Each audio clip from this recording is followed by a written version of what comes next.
1. Good afternoon. The committee will come to order. Without objection, the chair is authorized to declare a recess of the committee at any time. I now recognize myself for an opening statement. For the past 2.5 years, the Select Subcommittee has devoted itself to investigating the effectiveness, efficiency, and equity of the nation's response to the coronavirus crisis. Our committee was formed in April 2020. At the moment of the deep devastation and great uncertainty caused by the dual threats of a deadly virus and resultant economic catastrophe.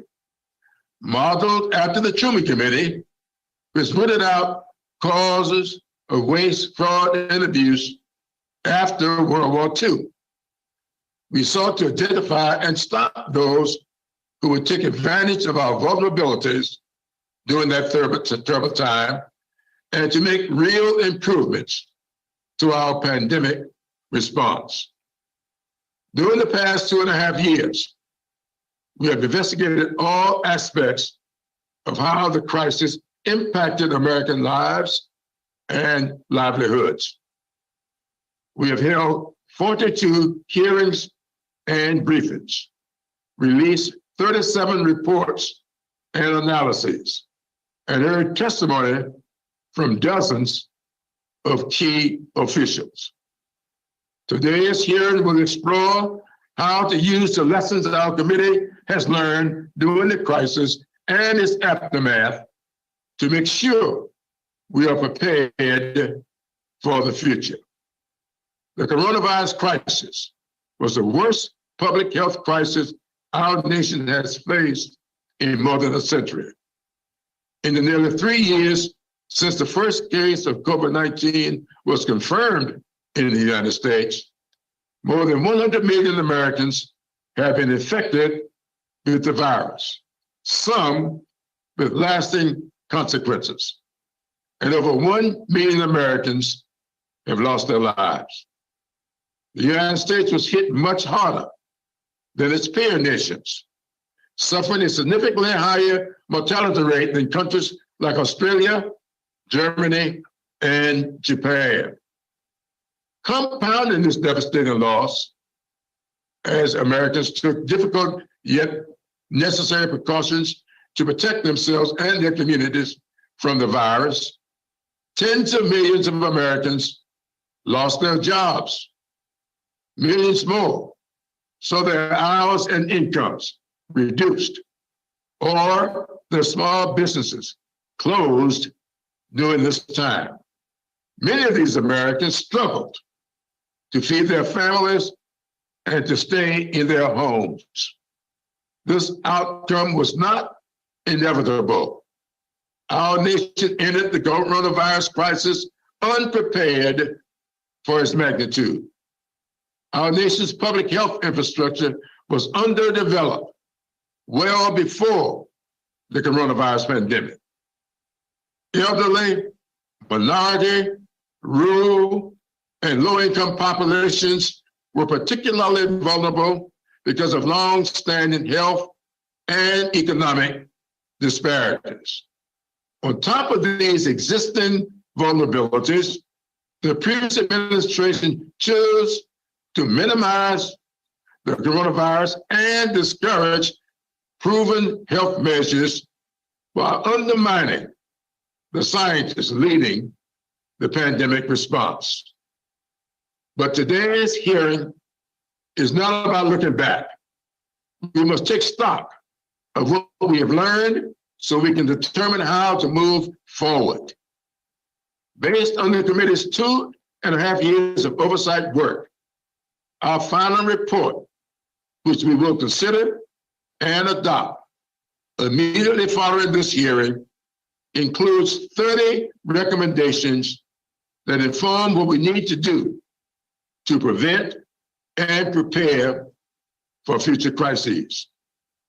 We must invest in next generation tools, including vaccines and treatments, to be prepared not only for future variants of the coronavirus, but for other unknown pathogens that may reach us in the future.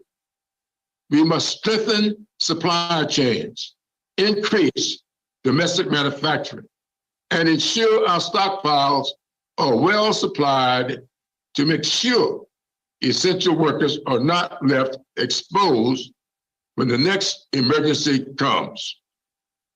We must enact universal paid sick, medical, and family leave to help Americans protect not only their jobs, but the health of their families and co-workers in times of need. We must improve the federal government's ability to deliver emergency relief to Americans and loans to businesses during times of crises, while also improving our ability to protect relief programs from fraud. We know that the coronavirus crisis is not the last public health or economic emergency our country will face. But there is more we can do to prevent the next emergency and to be ready when it happens. I want to thank all our witnesses for testifying today. I look forward to hearing more about the actions that we can take now to prepare for and prevent the next public health emergency. I now recognize the ranking member for his opening statement, who I think is going to be Mr. Jordan. Thank you, Mr. Chairman. The title of today's hearing is Preparing for and Preventing the Next Public Health Emergency, Lessons Learned from the Coronavirus Crisis. Lessons learned, I think the key lesson learned is that Dr. Fauci misled the country, and he did so right from the get-go. By February 1st, 2020, Dr. Fauci knew 7 fundamental facts, represented by the first 7 posters behind me, 7 fundamental facts that he did not share with the American people. First, he understood that American tax dollars went to EcoHealth, and that money was then funneled to a lab in Wuhan, China. Second, he knew EcoHealth was given an exemption from the pause on gain-of-function research. Third, the security standards at this lab in China were deficient. Fourth, Dr. Fauci knew that EcoHealth was not in compliance with their grant reporting requirements. They weren't adhering to the contract. Fifth, gain-of-function research was in fact being conducted in the lab in Wuhan, China. Sixth, the P3CO interagency review process wasn't followed in approving the grant to EcoHealth. And finally, 7, Dr. Fauci likely knew, let me say it the other way, Dr. Fauci knew that the virus likely came from the lab that our money was sent to. So think about it. American tax dollars went to a company that wasn't properly vetted, that didn't comply with its contract, who sent that money to a lab in China that wasn't up to code and was doing gain-of-function research. And what happens? The very city where that lab is at, a deadly virus breaks out, a deadly virus that would ultimately kill 6 million people around the world. And what did Dr. Fauci do when he had this information, again, February 1st, 2020? What did he do with this information? Did he tell the President of the United States? Did he go to the Commander-in-Chief and said, hey, we got a deadly virus that's broken out in China, in Wuhan, where we've been sending American tax dollars to a lab that's not up to code, that's doing gain-of-function? Did he tell the President of the United States? Didn't tell the President. Did he tell the Chief of Staff? You know, maybe he thought, you know what, I don't want to take this bad news to the Commander-in-Chief. Maybe I'll give it to the Chief of Staff. I know he'll tell him. He talks to him every day. Did he tell the Chief of Staff? Didn't tell him either. How about the experts in our government? Did he tell his boss? Did he tell Secretary Azar? Did he tell Dr. Redfield, Dr. Birx? Did he tell Dr. Giroir, one of our witnesses today? Didn't tell any of them either. No, what he did instead was organize a conference call February 1st, 2020, 2 p.m. with him, Mr. Collins, and 11 virologists from around the world who he had been handing out American tax dollars to for years and years and years. And on that call, it's interesting. On that call are a couple virologists, Dr. Gary, Christian Anderson, who had said things like this. Here's what Christian Anderson said: virus looks engineered, virus not consistent with evolutionary theory. He said that on January 31st, the day before. Dr. Gary said on February 1st, that very day they had the conference call, I don't know how this gets done in nature, but it would be easy to do in a lab. They all get on this conference call, they get their story straight, and 3 days later, the very people who said this thing came from a lab change their tune and say that anyone who thinks that's crazy. Wow, that's a dramatic change in a matter of days, and the only real intervening event was this conference call that Dr. Fauci organizes. You know, it's bad enough when you have the truth and you don't share it, but what's worse is when you have the truth and you say things that directly contradict it. Dr. Fauci told us over the last several years it wasn't our tax dollars. Yes, it was. Right there's the grant to EcoHealth. He told us it wasn't gain of function. How about this email from NIAID, from Mr. Dazik, the head of EcoHealth, to NIAID, where he says, Dear Jenny, this is terrific. We are happy to hear that our gain of function research funding pause has been lifted. Dr. Fauci told us it wasn't a lab leak. Sure looks like it was. Sure looks like it was, and the people he's been handing out the money to, Mr. Anderson, Mr. Gary, said it was. And that's not to mention all the other crazy things he's told us. The vaccinated can't get it, the vaccinated can't transmit it. Boy, he was wrong about those. He told us that masks work. He told us that there was no such thing as natural immunity when it came to this virus. All kinds of things he told us wrong. So the lessons we learned is supposed to be giving us accurate information, because they sure didn't. And they knew from the get-go. They knew from the start. So I look forward to hearing from our witnesses. Look forward to seeing exactly what's in this report. That we didn't get into any of this. We didn't get into any of this. The chairman mentioned we can't look backwards. What we sure should look backwards, because if you got a government not giving it to you straight, that's something that you have to make sure we understand so it doesn't happen again. Not only we don't want a terrible virus happen again, we don't want the government misleading us about a virus that could happen. So we're going to look at this issue starting next month. We'll look into it. We'll make sure the country gets the facts like they should have had on February 1st, 3 years ago. With that, Mr. Chairman, I yield back. Thank you very much, Mr. Jordan. I would like next to welcome today's witnesses.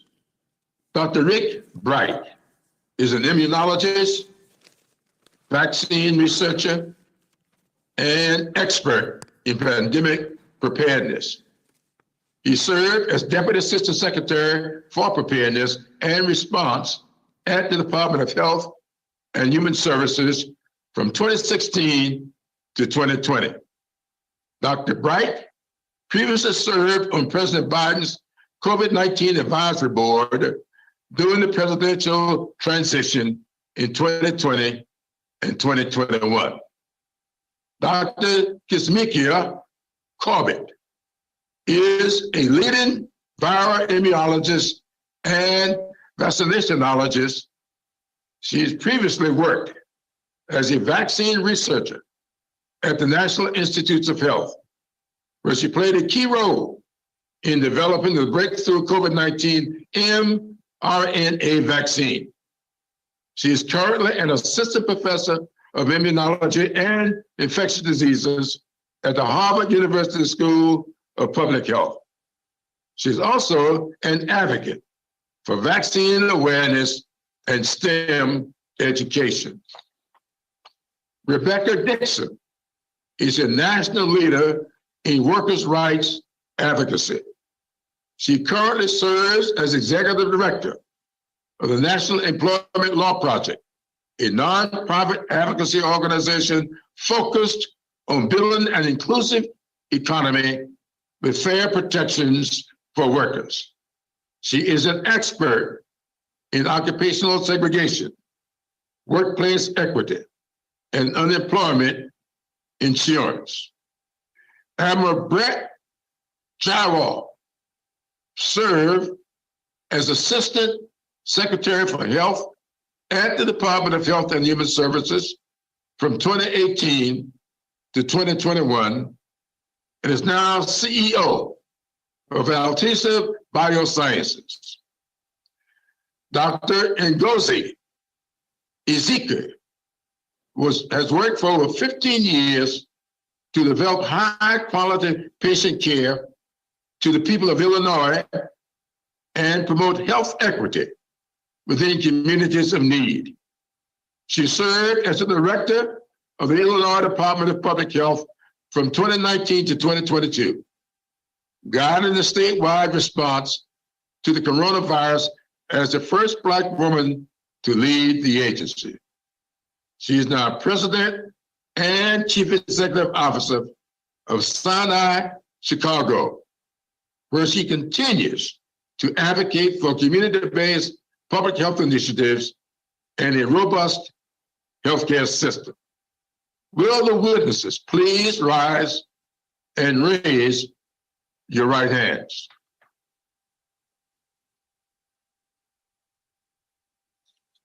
Do you swear or affirm that the testimony you are about to give is the truth, the whole truth, and nothing but the truth? So help you God.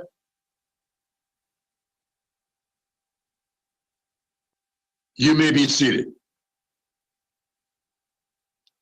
Let the record show that all the witnesses answered in the affirmative. Without objection, your written statements will be made part of the record. Dr. Bright, you are now recognized for 5 minutes for your opening statement. 1,093,064 Americans have died from COVID since 2020. For all who have lost someone, this is more than a statistic. My dear mother, Jacqueline, died from COVID last year. We owe it to those we've lost and to those who have suffered to ensure that this never happens again. Chairman Clyburn, Ranking Member Jordan, and distinguished members of the subcommittee and the witness panel, it's a privilege to be here today. I'm Dr. Rick Bright, a career public servant and scientist who has served and spent 30 years addressing pandemic threats.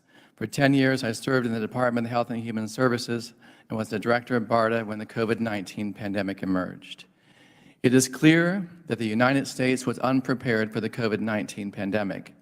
As I testified to Congress in May of 2020, we had a narrow window of opportunity to build a defense against COVID. However, the early response was chaotic and reckless, filled with denials, delays, and deceptions from government leaders and others entrusted to protect Americans. And politics prevailed over science. Our long underfunded healthcare system buckled, and we lost hold on two essential components of a response: speed and trust. And sadly, this led to many unnecessary deaths. Fortunately, we did some things well. Decades of public investment into technology platforms, support from Congress, and dedication of government and private sector scientists enabled rapid development of vaccines through Operation Warp Speed.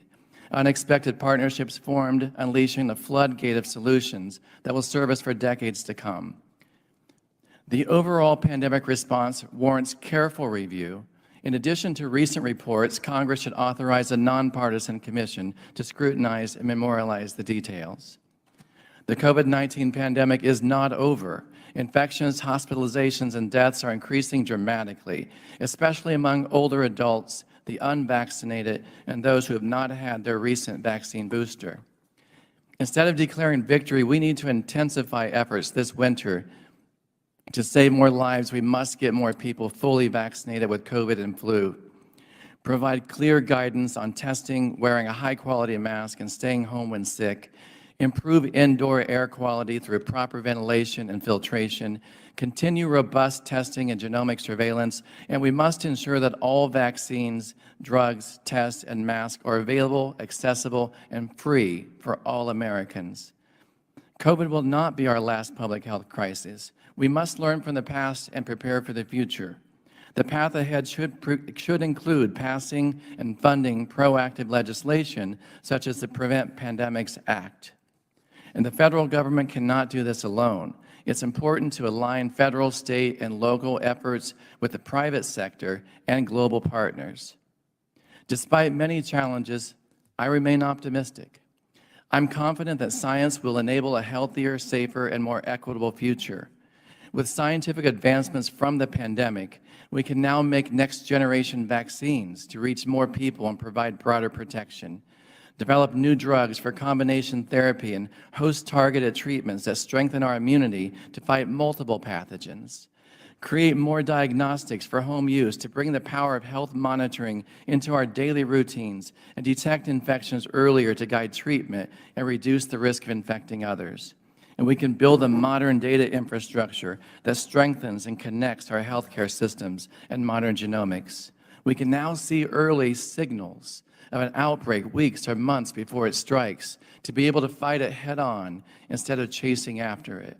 And we can produce vaccines and medicines locally to improve access and quality while reducing cost. Imagine adapting a warp speed model as a best practice for all healthcare needs. A better future is not just something to dream about. Congress, scientists, and American ingenuity can make all of this and more a reality. In the face of war, inflation, and climate change, we cannot abandon pandemic preparedness. We must act now to harness momentum gained through the crisis. We must never again be a nation unprepared. Thank you for doing your part. Thank you. Thank you, Dr. Bright. And we will now hear from Dr. Corbett. Dr. Corbett, you're now recognized for 5 minutes.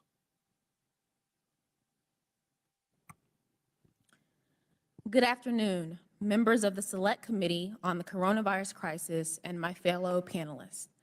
Thank you all, particularly Chairman Clyburn, for extending this invitation for me to serve as a witness in today's hearing.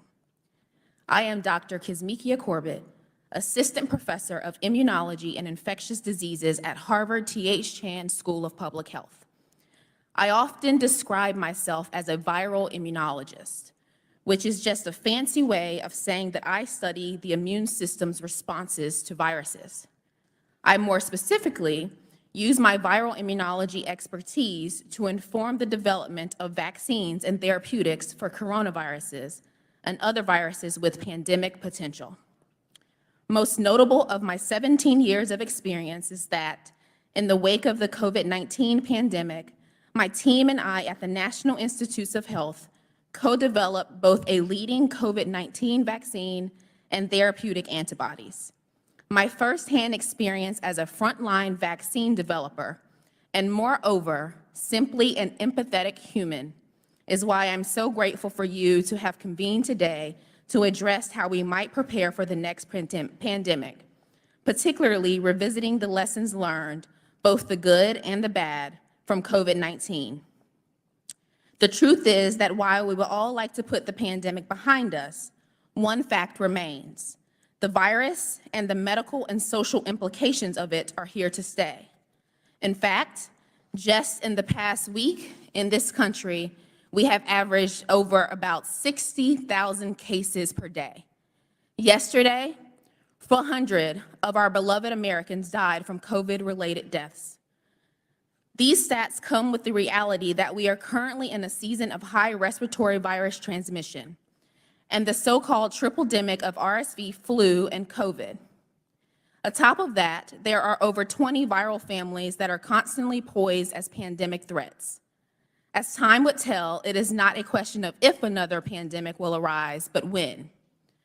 Responding to continuous viral threats is certainly a task that, like COVID, is going to take scientific revolution, proactivity, and togetherness. I've long been passionate about answering scientific inquiries with experimental diligence and integrity. It is also important to me that that knowledge gained from those experiments is accessible and digestible to the general public. For many of us whose work straddles both basic science and public health, the pandemic awakened the direness of that necessity, the direness of getting it right, both in the science and with the outreach for the sake of humanity. And the work to get it right on both fronts continues. From a scientific perspective, we have learned several lessons. We are able to call upon years of scientific research to develop life-saving vaccines and therapies in record time. This, of course, would not be possible without funding directly, specifically, and targeted towards pandemic preparedness. Trusted collaborations between public and private entities, and strict and efficient regulatory efforts. It goes without saying that a plethora of scientific questions remain. What are the underlying causes of long COVID, which is estimated to still affect about 20 million Americans? How can we properly treat long COVID? How can we better predict and protect against variants?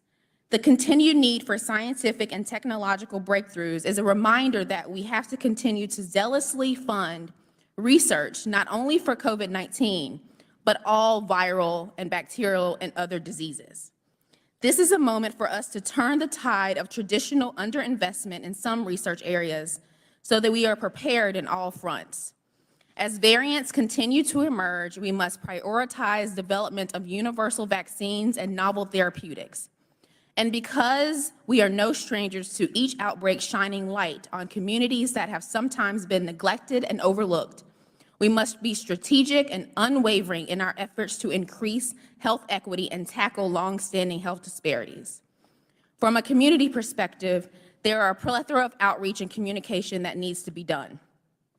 Only about 15% of eligible people have gotten their booster shot to date. We have to continue to emphasize the importance of increased vaccine uptake so that we can continue to save lives. On any given day, the fact that vaccines work is clouded with misinformation. So we have to continue to be creative in our approaches so that we meet people where they are with the facts. Thank you. Thank you, Dr. Corbett. And we'll now hear from Ms. Dixon. Ms. Dixon, you're now recognized for 5 minutes. Chairman Clyburn, Ranking Member Jordan, and members of the Select Committee, I thank you for the opportunity to testify today. I am Rebecca Dixon, Executive Director of the National Employment Law Project, also known as NELP. We're a nonprofit research, policy, and capacity building organization that for more than 50 years has sought to strengthen protections and build power for workers in the U.S., including workers who are unemployed.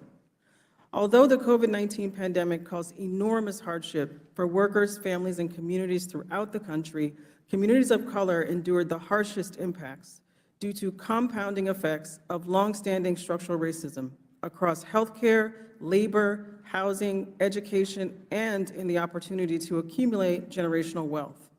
As the subcommittee considers steps necessary to prepare for and prevent the next public health crisis, I urge you to recognize the impact of the programs that were critical supports during the most dismal days of the pandemic and the ways that both the coronavirus crisis and the underlying disparities and deficiencies that it exacerbated continue to impact workers and communities. Today, I will focus on the unemployment insurance program as well as paid sick, family, and medical leave programs that Congress authorized during 2020. The pandemic triggered the greatest job loss since the Great Depression.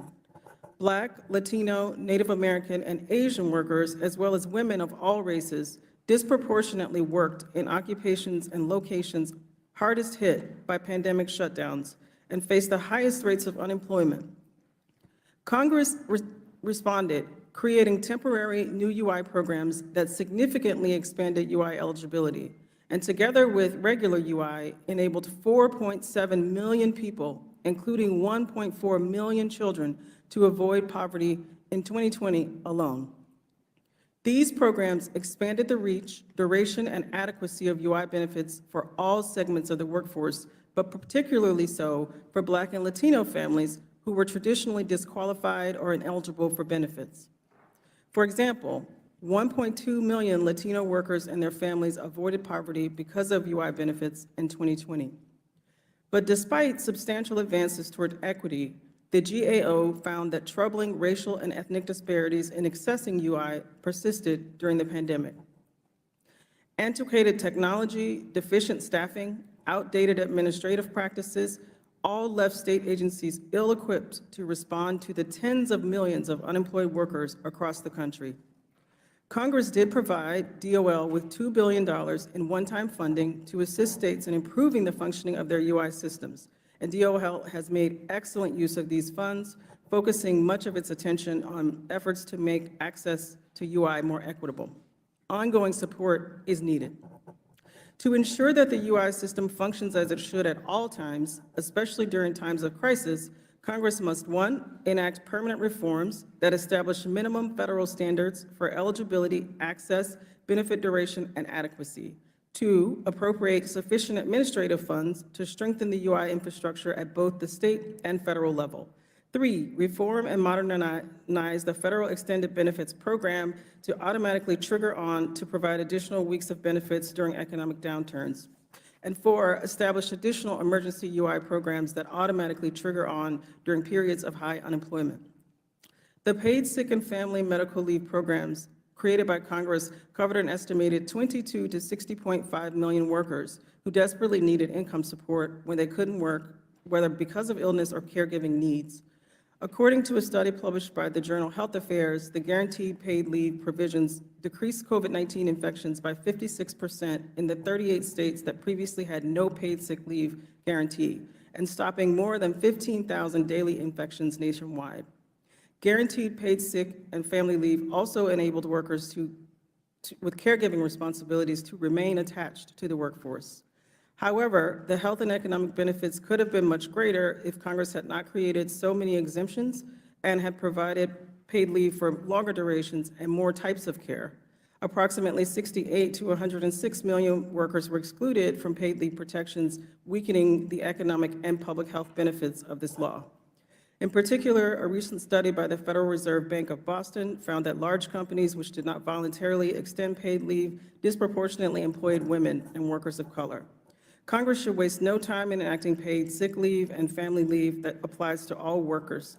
The pandemic proved the necessity of a strong UI program and paid sick and family and medical leave and how instrumental they are to alleviating poverty, propping up businesses and communities. The economic lessons of the pandemic could not be any clearer, and Congress must implement these reforms to enable people across the country to weather the next health and economic crisis that we face.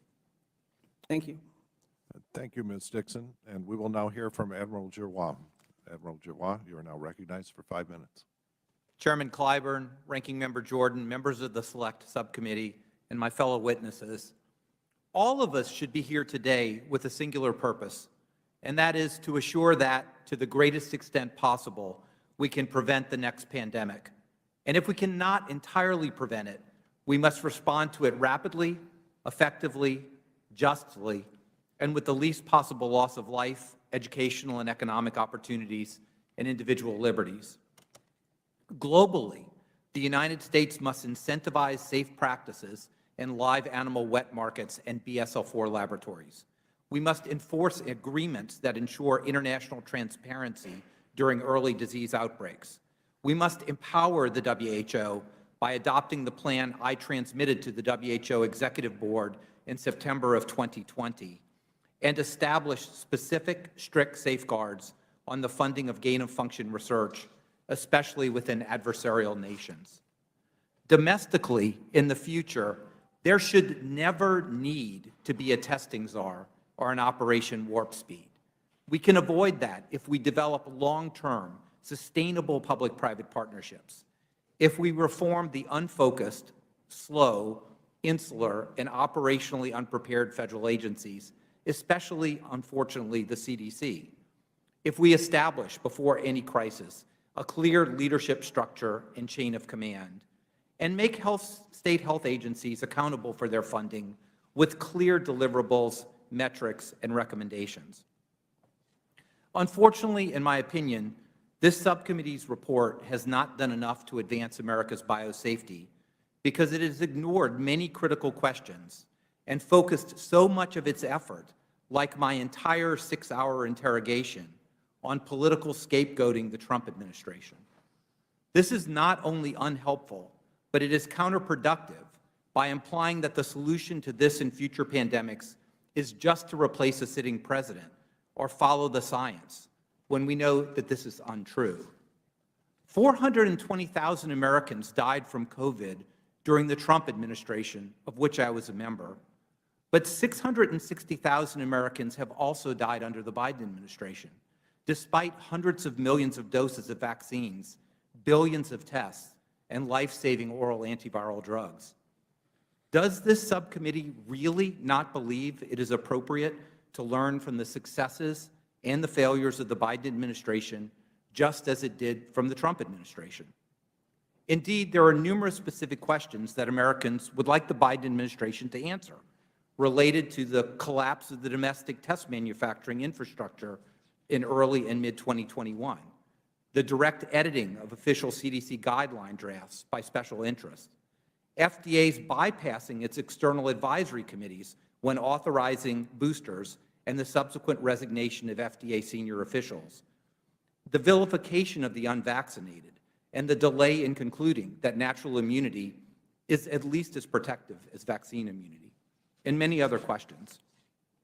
But even within the narrow scope of investigating the pandemic response during 2020, key questions have been entirely overlooked, such as what was the origin of the virus that caused COVID-19? Why was the United States the only eligible nation in the entire world without a representative to the executive board of the WHO when the pandemic began in China and we were desperate for information?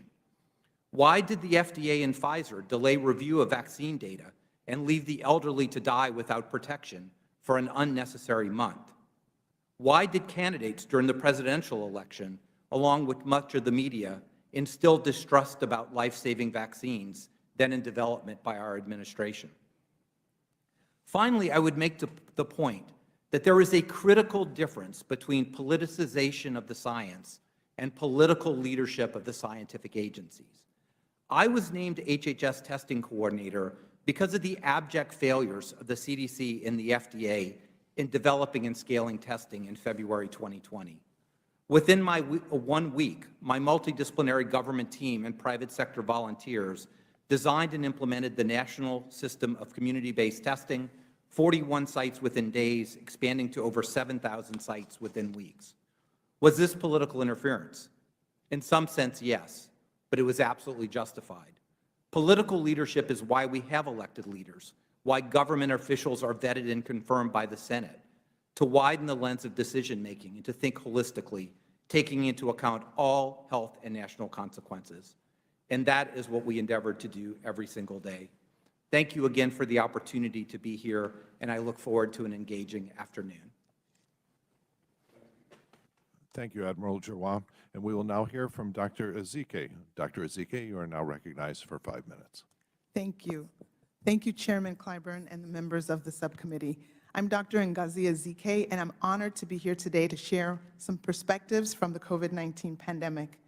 6 months ago, I became president and CEO of Sinai Chicago, the largest private safety net health system in Illinois.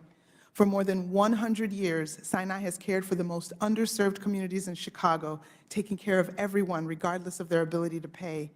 Prior to that, I served as the director of the Illinois Department of Public Health. IDPH is intentional about engaging disproportionately at-risk communities to tackle health disparities. These communities, whether they are rural communities, communities of color, economically under-resourced communities, these are often the same communities served by safety net hospitals. COVID-19 laid bare the health disparities that have historically plagued underserved communities. These communities face a disproportionate share of illness, of poverty, of hunger, as well as trauma. During the pandemic, thousands of hospitalizations and deaths in Illinois were patients with underlying chronic conditions. COVID-19, unfortunately, has widened the life expectancy gap between white and Black and brown communities. As we assess the lessons learned from the pandemic, we need to address our overall public health infrastructure We need to build up and maintain the public health workforce, and not just in times of pandemics or crises. We also need to support in the form of data modernization, and we need more effective communication and education. Prior to the pandemic, the public health system largely flew under the radar. Of course, COVID-19 has changed that perception, and today no one can minimize the impact of public health on everyone's life. When done right, public health is inextricably tied to promoting health equity. Whether because of viruses, unclean water, uncontrolled chronic diseases, food deserts, or violence, we see certain segments of our population endure greater tolls of morbidity and mortality. Aggressive, intentional action through partnerships and collaboration is essential to strengthen our public health infrastructure and make health equity a concrete, tangible action instead of just a feel-good catchphrase. When the pandemic hit at the end of my first year as the director of IDPH, my primary role turned to leading Illinois' public health response to the pandemic. My IDPH team and I shared many long days and nights reviewing large amounts of data and working to shape our response, educate people on both how to prevent spread, and later on when, how, why, and where to get vaccinated. At the same time, safety net hospitals like Sinai Chicago were struggling with limited resources and were stretched to the limits once COVID became part of their lives. Hospitals faced enormous numbers of people seeking treatment for this new virus. COVID has further highlighted the need to focus on addressing those issues of health equity, and I asked the subcommittee to consider the following priorities in evaluating the COVID response and using it to prepare for other emerging public health issues and crises. Communication, outreach, and education are critical components. We learned the importance of consistent, concise, and accurate information, and sharing it across a multitude of channels in multiple languages. At IDPH, we utilized trusted local voices and locations. In addition to public health leaders, we engaged with pediatricians, family doctors, but also sports coaches, community health workers, hair and nail and barber shops. We used churches, mosques, and synagogues. At Sinai, groundbreaking work was done to connect local residents with community health workers to help them navigate the health system and find the education and resources they needed to stay healthy and/or get the care they needed. We need more investment in communities to address infrastructure issues and bring down barriers tied to social determinants of health. We saw an issue regarding retail pharmacies. That was a major source of COVID testing and vaccinations. But Black and brown neighborhoods have fewer retail pharmacies, making it more difficult for those living there to access those resources and get the care they needed. We need continued community investment to address needs that impact people's health, jobs, housing, healthy food, neighborhood safety, and transportation. We need creative ideas and innovative solutions to ensure that everyone has access to quality care and that limited financial resources within a community do not equal limited lifespans. We need to incentivize physicians and nurses to work in under-resourced communities. We need to find ways to work to support staffing agencies while not bankrupting anchor hospital institutions that play a critical role. We need flexible funding for state, territorial, and public health agencies. Special funding is also critical to keep the safety net hospitals running, and we want to partner with our public health agencies for the betterment and the creation of healthier communities. Thank you, Chairman Clyburn and members of the committee, for your enduring work to learn and uncover our strengths as well as our opportunities related to our public health infrastructure and the care of the most vulnerable amongst us. I'm grateful for your consideration of the thoughts of myself and my esteemed colleagues on the panel today. Thank you. Thank you very much, Dr. Ezike, and thank you, Dr. Foster, for standing in for me for a few minutes. Thank you so much. That ends our witnesses, and we now will proceed to each member now having 5 minutes for questions. The chair recognizes himself for 5 minutes. Through my opening statement, I talked about some of the ways in which our country was not prepared for the coronavirus crisis. Now I want to focus on one area where we excelled. Breakthrough vaccine technology that had been in development for decades was put to use just days after the coronavirus was identified. Dr. Corbett, you were one of the leading scientists who used this technology to develop the breakthrough mRNA vaccine. Can you tell us how investments in the country had previously made in vaccine technology helped to prepare us for that moment? Absolutely. Thank you. So while I was developing the mRNA vaccine technology, I was actually at the National Institutes of Health, which is obviously one of the federal government's intramural programs for biomedical research, at the Vaccine Research Center, which is one of the leading research centers for vaccine development in the world. Over the course of the last 20 years, since the Vaccine Research Center has been erected, funding towards development of vaccines such as the HIV vaccine, the respiratory syncytial virus vaccine, Ebola vaccine technologies, multiple other types of technologies have led to the funneling of a pipeline of technologies that have continued to advance and progress through the vaccine regulatory and development hurdles in record speed. Prior to the COVID pandemic, the VRC was notable at getting a Zika virus vaccine into clinical trial and within months. And then upon this pandemic, because we had been studying coronaviruses for at least 8 years, and under my direction with the team for 5 years, we were able to monopolize on the technology and our understanding of other coronaviruses, transplant that knowledge, and use our understanding in order to get a vaccine into a clinical trial within 66 days after knowing the virus's sequence. That comes because that center is well funded. That comes because people recognize and respect the work that comes out of that center.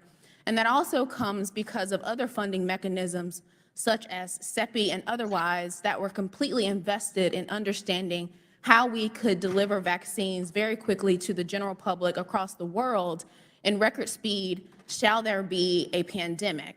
And I think, lastly, one of the things that is important to say as we think about pandemic preparedness is that one of the things that's important is that this could have been one of about 25 viral families that jumped into a human and caused a pandemic of sorts. It could have been a flu. It could have been a Bunya virus. It could have been an arteria virus. It was almost lucky that it was a coronavirus and that we had invested money, resources, brains like mine and many other people on our team and nationwide and worldwide to studying coronaviruses. But had it been something else, we may not have been as lucky. And so what we need to do is we need to identify those potential pandemic threats. We need to be strategic about providing funding in multiple different directions, whether it be surveillance, vaccine technologies, therapies, organizations of infrastructure. We need to join together with low-income countries to build up their infrastructures as well so that we can prevent the spread of those threats, shall they start in other countries before they get to the United States. And we need to do this in a way that is expeditious and in a way that is organized so that everyone around the world understands how committed we are to preventing pandemics. Well, thank you very much. I'm almost out of time, but can you give us some idea about what all is lurking out there in the universe, or how many viruses may be threats to us at this moment? There are about, I say 24 viral families. Some other virologists say 22, give or take. Viral families that are lurking, that means that they hang out in zoonotic reservoirs, animals that don't necessarily get sick, but with a couple of mutations as these viruses evolve, They could jump into humans like ourselves, become infectious, and then spread, and that's something that we saw with the coronavirus pandemic.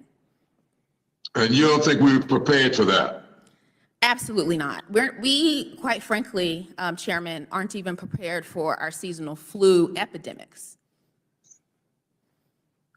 Well, thank you very much for frightening me that way, but let me now yield to Mr. Jordan for questions. Thank you, Mr. Chairman. Dr. Giroir, should we be sending money to China? Broad question, but I think we should only be investing in research in places that are transparent. We have access to their scientists, that their database. But you know what happened? American tax dollars went to EcoHealth. Hundreds of thousands of dollars went to the Wuhan Institute of Virology in Wuhan, China. Should we do that? I mean, just in a broad sense. No. The last 2 months, we got a 30-something trillion dollar debt. The last 2 months, just interest to service that debt, the last 2 months was over $100 billion. And I think a lot of American taxpayers are asking, why are we sending hundreds of thousands of dollars to a lab? And can't we do that here in the United States, some of that research, or all that research? So let me be clear. There is no way we should be funding gain-of-function research in Chinese that was my next laboratories question. that are not transparent. Well, how about at a lab that's not up to code? I mean, we have communications not from China, from our embassy saying serious shortage of appropriately trained technicians at this lab, and yet we send them American tax dollars. Should that happen? In my opinion, no, it should not happen at all. And how about gain-of-function research? You were starting. I apologize. I interrupted you. Go ahead, Doctor. Well, gain-of-function research, my big issue with gain-of-function research is there's no transparent process to review it. It's reviewed by the scientists who fund it. It's not open. There are no standards Congress needs to set in. And that's for all gain-of-function research in the United States. There is no possibility we should be, in my opinion, funding gain-of-function research in non-transparent adversarial nations that could have covert weapons programs, et cetera, to use it against us. No kidding. Well, so you sort of answered what I was going to ask next. I think I know your answer. Should the P3 interagency review process, should that have been bypassed? No, and in fact, it needs to be strengthened, made more transparent, and have multidisciplinary people on the panel, not just the scientists regulating themselves. I think it's very problematic when any discipline regulates itself. This is much broader, and I do think Congress has a big role and would like to see them more active in this. I want to just read, this is slide number 6 behind me. I want to read this. NIAID re-reviewed the grant application and other information provided by you. Now, this is from Health and Human Services to EcoHealth. NIAID re-reviewed, but interesting word, which sort of suggests it was reviewed once, and they reached a conclusion, and then re-reviewed the grant application, other information provided by you, and made the following assessment, quote, the experiments to generate MERS-like and SARS-like coronaviruses are not subject to the HHS P3CO framework. Do you agree with that assessment? I don't, but I like to get to the root causes. Number one, we need to know who's on the panel. It needs to be multidisciplinary. It needs to be transparent. All those things need to happen, and then you would not have a result like this. Do you know how many times the PC3, according to Dr. Cadlick, you know how many times they actually reviewed some grant proposal? Actually, I don't know that answer. According to Dr. Cadlick, twice, 2 times. So bypassing wasn't the exception, it was the norm. And it wasn't even the norm, it was just a practice. It was just like an interagency panel that was in name only because they didn't do anything. So Dr. Fauci was making all these decisions, and yet they still had to write this email saying we re-reviewed. Quite the thing there. What would you say is the biggest lesson, if you could say one thing, I got an idea what I want to say, but what would you say is the biggest lesson learned from this terrible virus that impacted all aspects of our lives, and as you point out, 6 million people, took 6 million people's lives? I don't know if there's one large lesson. One thing I would say, let me focus domestically, because there's a whole lot of things globally. Domestically, we did suffer in investment in the public health system for a long period of time, but it's not just money, it's accountability, metrics, leadership. The second big issue is we failed to engage the private sector throughout our preparations, and that the federal agencies in general performed incredibly poorly. And all of us need to look at that and reform, because that's a root cause. If we don't fix leadership in federal agencies, it doesn't matter the fabulous vaccines and local care, the federal government will fail the country. And is there anyone, any names in particular who you think particularly failed the country? I think the CDC had an enormous learning curve and needs to be reformed. Great people, incredible people, smart people. The organizational culture, the reactivity, the operational capability was really below standard, and I want to put the luster back on that agency. Let me just read the last paragraph from your testimony. You just read it a few minutes ago, because I think this is an important lesson we need to learn. Political leadership is why we have elected leaders. Now, you thought that was so important. It was the closing point in your presentation in the last hearing this committee is going to have. It is the people whose names get put on a ballot who make decisions, or, as you point out in your testimony, people whose names get put on a ballot and then nominate people for high positions in our government who are confirmed by people whose names were on a ballot and who were elected by we the people who should be making the decisions.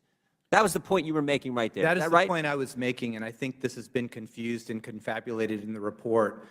This country needs leadership by elected officials and by appointed. That's how our system works, but that That's is how not it what works. happened. You That is cannot- not what happened you over the cannot last have 3 a years relative to person- this pandemic. you It was cannot people have who a never, person- I'm sorry, go ahead. You cannot have a person in a Mr. Jordan? cubicle with a narrow focus running a national response. That doesn't work. I appreciate you making that the final point of your presentation because it's right on target. I yield back. Thank you, Mr. Jordan. The chair now recognizes Ms. Waters. Ms. Waters, Ms. Maloney for 5 minutes. Chairman, thank you for calling this important meeting. She's not there. The coronavirus pandemic brought economic devastation to many American families, inflicting the most harm on those who were already struggling. Many essential workers, including people who worked at grocery stores and assistants, bus drivers, and so forth, were unable to work from their homes. So they were at an increased risk, and particularly post office workers became particularly sick because of this coronavirus. And these workers were also more likely to lack critical benefits like paid family leave that would have helped them get by if they or their family members became ill. Ms. Dixon, can you tell us what impact the lack of paid family leave had on frontline workers during the coronavirus crisis? Ms. Sure. Dixon? Sure. So we all saw in places like New York City where people clapped and banged pots. But what those workers need from us is to show up and provide paid leave so that they can take care of their families when they have sick children, so that they are not having to choose between rent and going to work sick.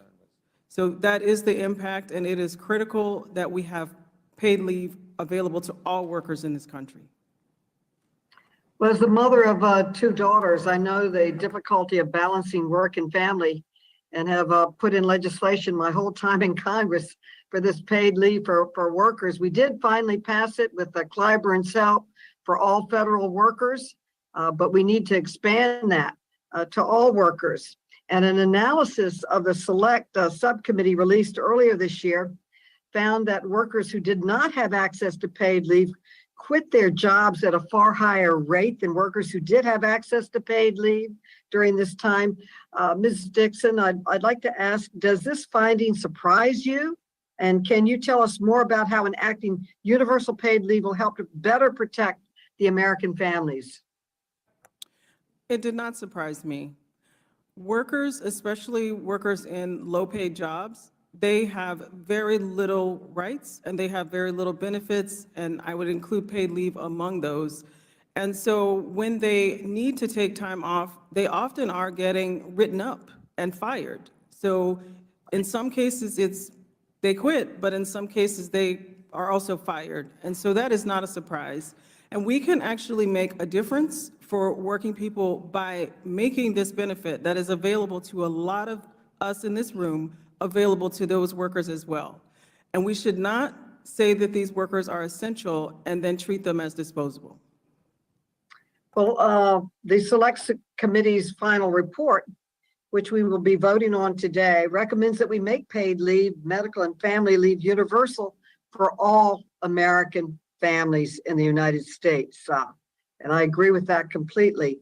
For a country that talks about work-family balance, that talks about family values, the programs really are not there to support the families.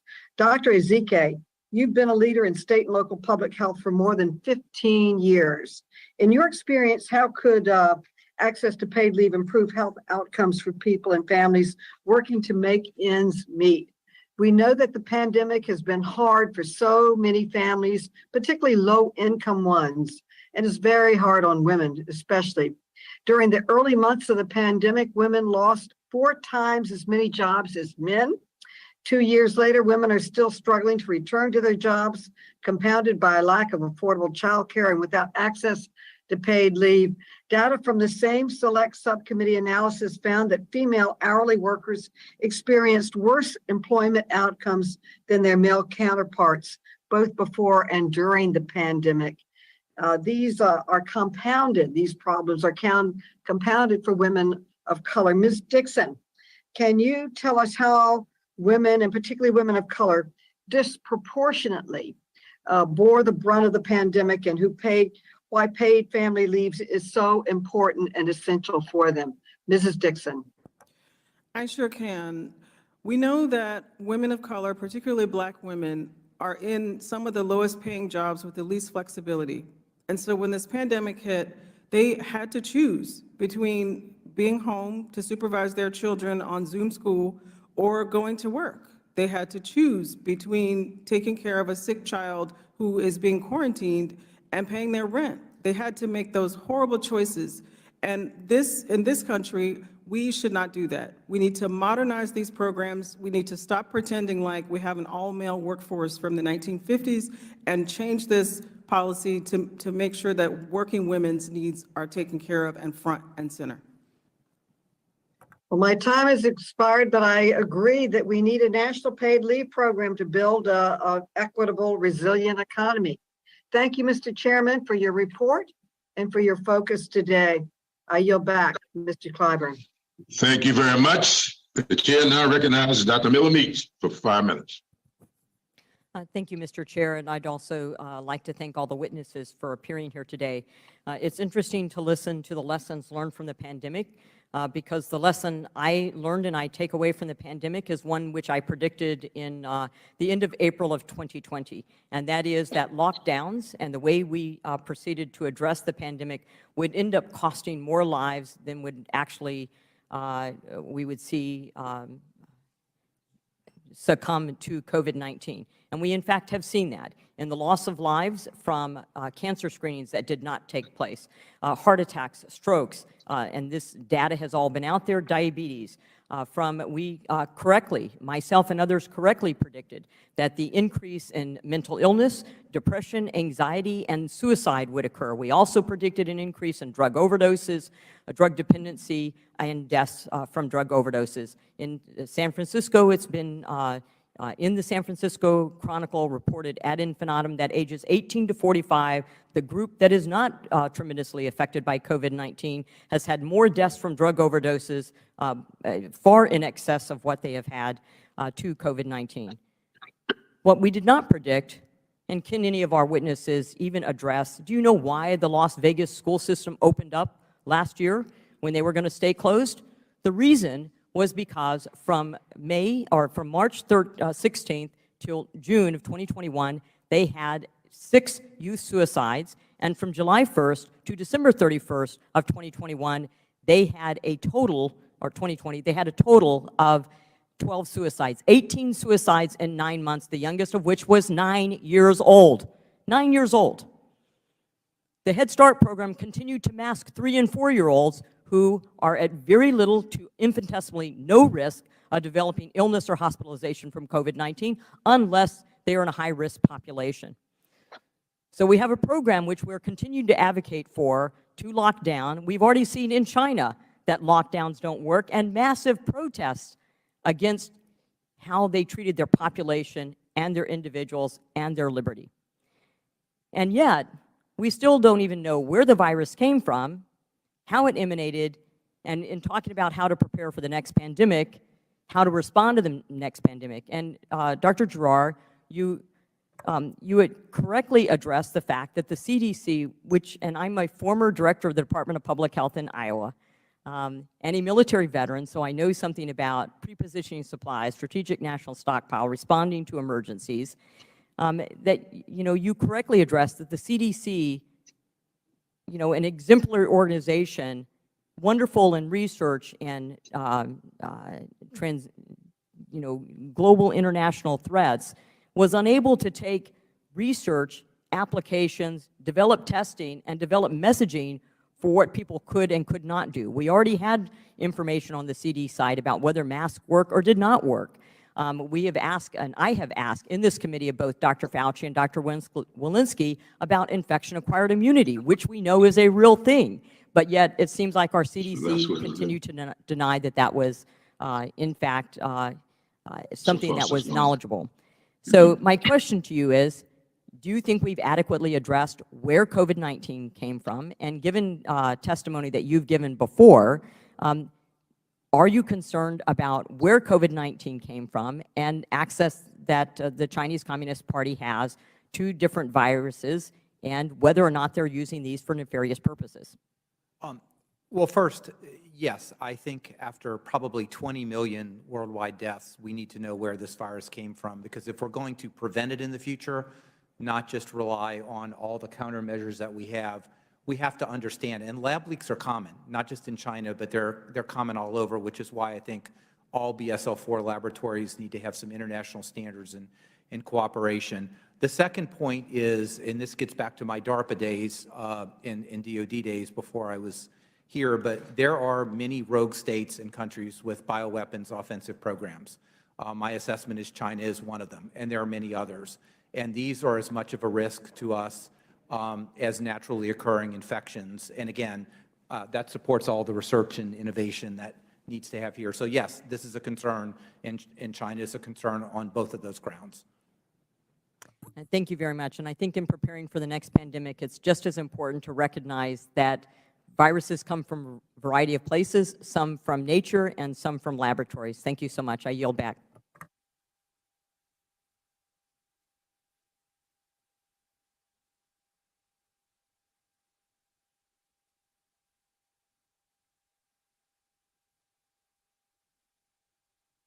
The chair now recognizes Mr. Raskin for 5 minutes.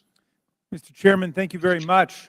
And thanks to our witnesses today, especially my constituent, Rebecca Dixon. Thank you for joining us. Before turning to the final report, I wanted to address a disturbing announcement that came out of Florida yesterday. Governor DeSantis has requested that the Florida Supreme Court convene a grand jury to, quote, investigate crimes and wrongs in Florida related to the COVID-19 vaccines and further recommend enforcement methods. On top of this, Governor DeSantis is forming a so-called Public Health Integrity Committee to oversee the medical establishment. Florida Surgeon General, a prominent critic of vaccine safety, will oversee this new Orwellian super committee. These actions are transparently designed to falsely suggest that coronavirus vaccines, and not the coronavirus itself, are dangerous. But these vaccines have saved millions of lives, yet some public officials are continuing to promote distrust, dangerous misinformation, and conspiracy theory. Dr. Corbett, as one of the developers of a coronavirus vaccine, do you agree that these actions are troubling? As I said in my opening statement, I absolutely agree that vaccine misinformation is troubling. And as you stated those statistics, I just wanted to read off a little bit more because obviously I came with them. So as of yesterday, there was a report based on modeling. Just in the United States, vaccines have saved over 3 million lives. In August of this year, unvaccinated people reportedly died at 6 times the rate of those who got at least the primary series of the vaccine. And unvaccinated people aged 50 or older were 12 times more likely to die than vaccinated and double boosted peers. So we hear a lot about things like natural immunity and versus vaccine immunity. And the one thing that I like to say is that they are not in competition with each other. The point of a vaccine is so that you can teach your natural immune system how to recognize a virus without having to get that virus, or at least to get a very nasty infection or severe illness from that virus. So vaccines are a way to prevent that type of disease, very severe disease. Well, I appreciate your clarification. The final report describes the committee's findings on how President Trump and members of his administration exerted sharp pressure on public health officials during the first year of the pandemic, preventing them from speaking to the press and even altering or blocking public health guidance and CDC reports. Members of the administration rejected proven public health measures and advocated for disproven and fraudulent treatments like the drug hydroxychloroquine, even after it was shown to be ineffective and potentially dangerous. Dr. Bright, you saw some of these efforts yourself during the early months of the pandemic, and you were one of the officials who pushed back against them. Can you tell us more about what you've witnessed in terms of medical disinformation and misinformation and the implications that they have for our public health? Yeah, thank you for that question. It is no doubt that the misinformation and the politicization of information about life-saving medical countermeasures, including our drugs and our vaccines and our masks, have caused many unnecessary deaths. We know that in order to get the information needed to use a therapy or a treatment, we need to have a randomized controlled clinical study. And in those early days, there was a lot of pressure to utilize or distribute hydroxychloroquine or other unfounded treatments before we had the critical clinical trial data. And there was great risk of not only not effectively treating people who were infected at the time, but also causing potential additional harm. But it's the misinformation, it's the lies about the drugs and vaccines and masks from the early days that have eroded trust across this country, that has put hesitancy in the space between a life-saving drug or vaccine and a person actually getting that drug or vaccine. And that trust is hard to rebuild, and because of that gap, we're seeing many Americans die who did not need to if they could have just had the truth about the effectiveness of those drugs and vaccines at the beginning.